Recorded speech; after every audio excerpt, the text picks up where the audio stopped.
하나님 아버지, 은혜를 은혜로 인정하며 표현하는 하루가 되게 하소서. 이미 받은 구원을 드러나게 하소서. 고난 중에도 기뻐하며 환난 중에도 참음으로 그리스도의 향기가 발현되게 하소서. 주님과 불화하지 않고 주께 순종함이 기쁨입니다 라고 고백하는 하루가 되게 하소서. 말씀이 나를 주도하게 하소서. 예수님의 이름으로 기도합니다. 아멘.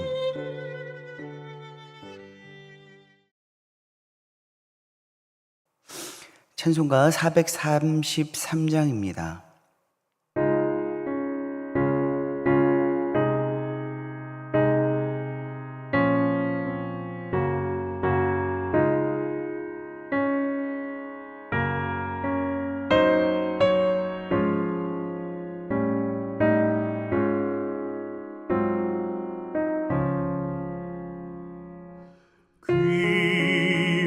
귀하신 주여 날 붙드사 주께로 날마다 더 가까이 저 하늘나라 나 올라가 우주의 품 안에 늘 안기어 영생의 복 받기 원합니다. 봉헌할 물건 나 없어도 날마다 주께로 더 가까이 내 죄를 주께 나고하니 주님의 보혈로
오늘 우리에게 주신 하나님의 말씀은 역대하 16장 1절에서 14절 말씀입니다. 역대하 16장. 아사 왕 제36년에 이스라엘 왕 바아사가 유다를 치러 올라와서 라마를 건축하여 사람을 유다 왕 아사에게 왕래하지 못하게 하려 한지라. 아사가 여호와의 전 곳간과 왕군 곳간에 은금을 내어다가 다메섹에 사는 아람 왕 베나다색에 보내며 이르되, 내 아버지와 당신의 아버지 사이에와 같이 나와 당신 사이에 약조하자. 내가 당신에게 은금을 보내노니 와서 이스라엘 왕 바아사와 세운 약조를 깨뜨려 그가 나를 떠나게 하라 하매, 베나닷이 아사 왕의 말을 듣고 그의 군대 지휘관들을 보내어 이스라엘 성읍들을 치되 이온과 단과 아벨마임과 납달리의 모든 국고성들을 쳤더니 바아사가 듣고 라마 건축하는 일을 포기하고 그 공사를 그친지라. 아사 왕이 온 유다 무리를 거느리고 바아사가 라마를 건축하던 돌과 제목을 운반하여다가 게바와 미스바를 건축하였더라. 그때 선견자 하나니가 유다 왕 아사에게 나와서 그에게 이르되, 왕이 아람 왕을 의지하고 왕의 하나님 여호와를 의지하지 아니하였으므로 아람 왕의 군대가 왕의 손에서 벗어났나이다. 구스 사람과 룹 사람의 군대가 크지 아니하며 말과 병거가 심히 많지 아니하더이까. 그러나 왕이 여호와를 의지하였으므로 여호와께서 왕의 손에 넘기셨나이다.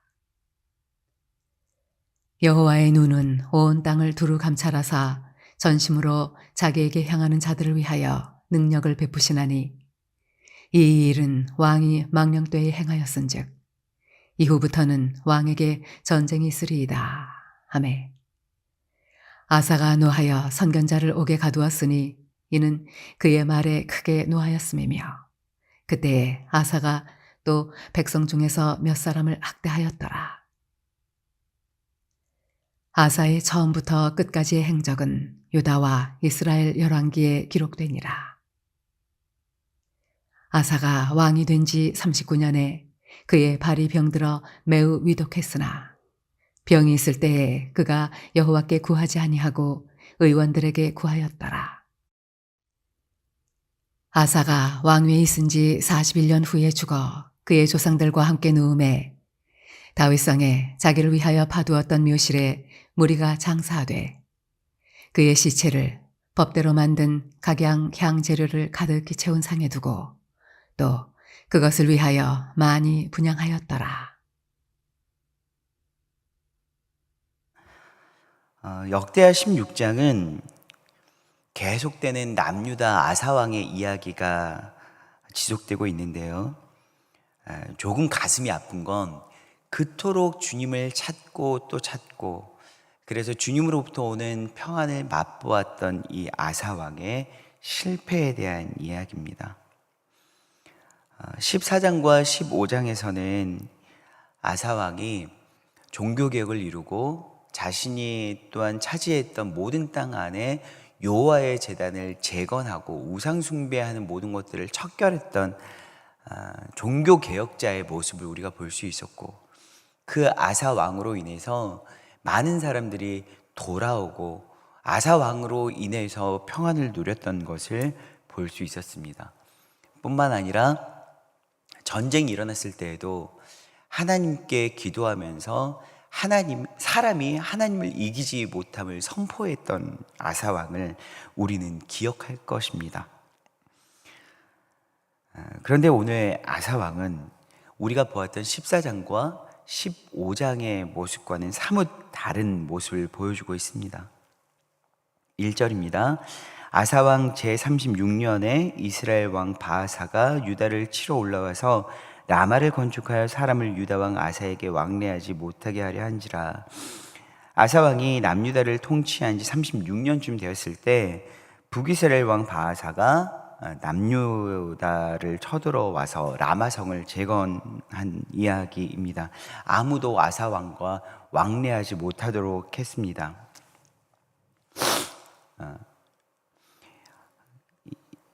2절과 3절입니다. 아사가 여호와의 전 곡간과 왕궁 곡간에 은금을 내어다가 다메섹에 사는 아람 왕 베나닷에게 보내매 이르되 내 아버지와 당신의 아버지 사이에와 같이 나와 당신 사이에 약조하자. 내가 당신에게 은금을 보내노니 와서 이스라엘 왕 바하사와 세운 약조를 깨뜨려 그가 나를 떠나게 하라 하매. 이전에 아사 왕은 전쟁이 일어났을 때 무조건적으로 하나님을 찾았던 사람이었습니다. 어떤 크고 강성한 왕이 나라가 유다를 쳐들어왔을 때에도 그는 하나님을 찾음으로 의연하게 대처할 수 있었고 하나님의 도우심이 있을 때 그는 강성해졌습니다.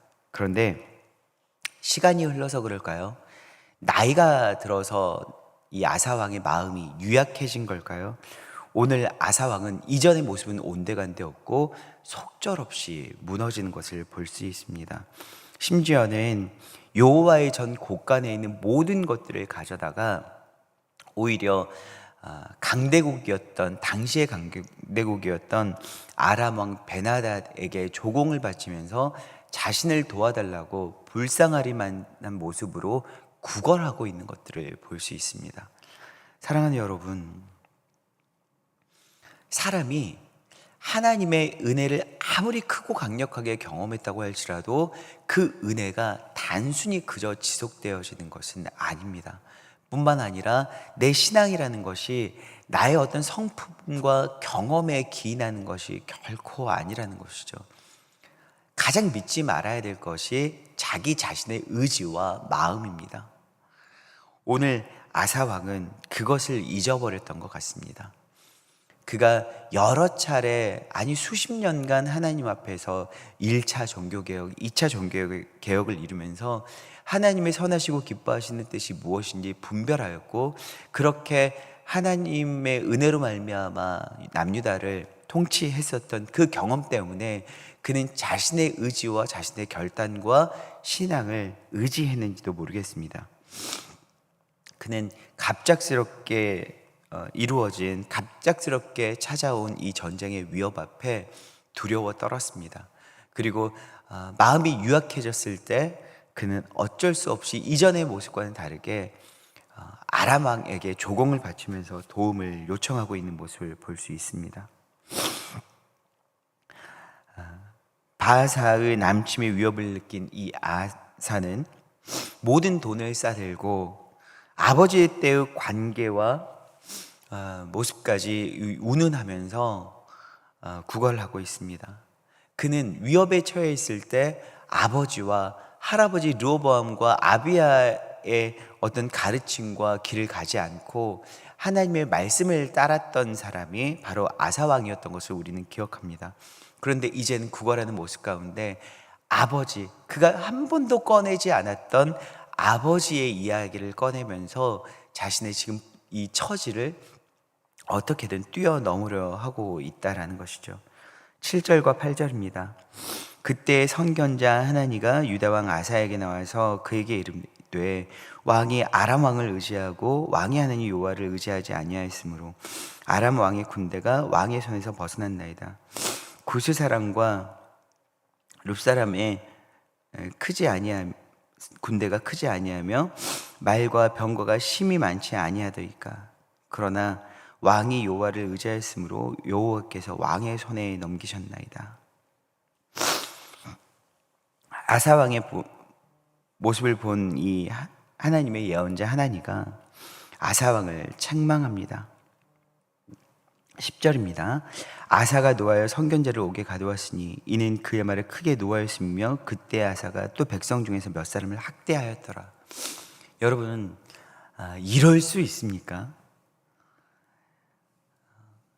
아사랴라는 선지자를 통해서 하나님의 영이 임하였고 그 선포된 말씀을 들었을 때 즉각적으로 순종하면서 하나님의 뜻을 실행해 갔던 사람이 이 아사 왕이었는데, 오늘은 선견자의 하나니를 옥에, 내가 듣기 싫은 말을 한다고 옥에 가두어 버리고 몇 사람을 학대하기까지 합니다. 우리가 알던 아사 왕이 결코 아닙니다. 여러분, 세월이 가고 나이가 들고 또한 신앙의 경륜이 길어지고 깊어질수록 하나님을 더욱더 철저히 의지해야 합니다. 지난 금요 영성 집회 때 장로님께서 간증하실 때 말씀하셨어요. 전도를 했더니 이렇게 말씀하시더라는 겁니다. 장로님이 전도하시냐고. 우리가 알고 있는 상식은 신앙이 깊어질수록 오히려 뭔가 점잖아지고 그저 교회 안에서 그저 기도하는 것이 신앙의 연륜이 깊어진 사람이라고 생각하고 뭔가 역동적으로 활동하고 반응하는 것은 신앙의 초보 시기에 하는 일이라는 생각이 우리 가운데, 아니 그것이 안 믿는 사람들마저도 그렇게 생각하는 지경에 이르러 버린 것 같습니다. 그런 모습을, 그런 생각들을 이 아사도 가지고 있었던 것 같습니다. 그는 분명히 하나님을 많이 경험한 사람이었고 하나님의 뜻을 누군가를 통해서라도 많이 들었던 사람이었습니다. 그러면 더욱더 순종해야 하고 더욱더 겸손해졌어야 하지만 그는 그렇지 못했습니다. 신앙의 횟수가 길어지고 교회를 오래 다니고 교회에서 봉사하는 기간이 길어질수록 우리 안에서는 어떤 변화가 이루어져야 되냐면 더 겸손해져야 합니다. 더 깨끗해져야 합니다. 더 말은 고와지고 마음은 넉넉해져야 합니다. 더 기도해야 하고 더 말씀 앞에 엎드려야 합니다. 예배의 자리를 더욱더 철저하게 지켜야 합니다. 더 누군가를 해려 주어야 하고요. 또한 더 나누고 베풀어야 합니다. 할 수만 있다면 더 여러분 봉사에 집중할 수 있어야겠습니다. 이전의 경험으로 신앙은 결코 유지되지 않습니다. 이전에 받았던 은혜로 신앙은 유지되지 않습니다. 사랑하는 여러분, 여러분들이 받았던 은혜를 추억하는 것으로 끝나지 않았으면 좋겠습니다. 내가 이전에는 이랬는데, 왕년에는 이랬는데 라는 신앙을 무용담처럼 늘어놓지 않기를 원합니다. 하나님의 뜻이 모르겠고 하나님의 음성이 들리지 않는다면 그것을 고통하면서 오늘도 엎드리길 원합니다. 그리하여서 아무리 놀라운 하나님의 은혜를 경험하였고 하나님의 뜻대로 살았던 과거의 이력이 있지만 현재 하나님의 뜻과 멀어지고 하나님의 음성을 귀를 닫아버리고 선견자를 옥에 가두고 자신의 욕망대로 누군가를 학대하는 악한 왕으로 마무리되어 버린 이 아사 왕처럼 우리는 되지 않기를 원합니다. 많은 사람들이 청년의 시기에 하나님을 찾습니다. 은혜도 경험합니다. 그런데 이 청년의 시기를 지나 잠시 잠깐 경험했던 신앙의 은혜는 뒤로하고 세상을 사모할 때 무너지는 것들을 많이 바라봅니다. 사랑하는 여러분, 엎드립시다. 자신의 마음과 자신의 결단, 자신의 의지를 신뢰하지 맙시다. 오직 신뢰할 분은 주님밖에 없음을 동일하게 고백합시다. 기도하겠습니다. 하나님 아버지, 우리의 마음은 늘 불안합니다. 우리는 나약합니다. 약합니다. 그렇기 때문에 매일 매순간 주님을 붙듭니다. 주님, 우리가 주님 붙들 때 주께서는 우리를 붙들어 주시옵소서. 우리의 삶의 마지막 순간까지 주님 붙들어 주시옵소서. 예수 그리스도의 이름으로 기도합니다. 아멘.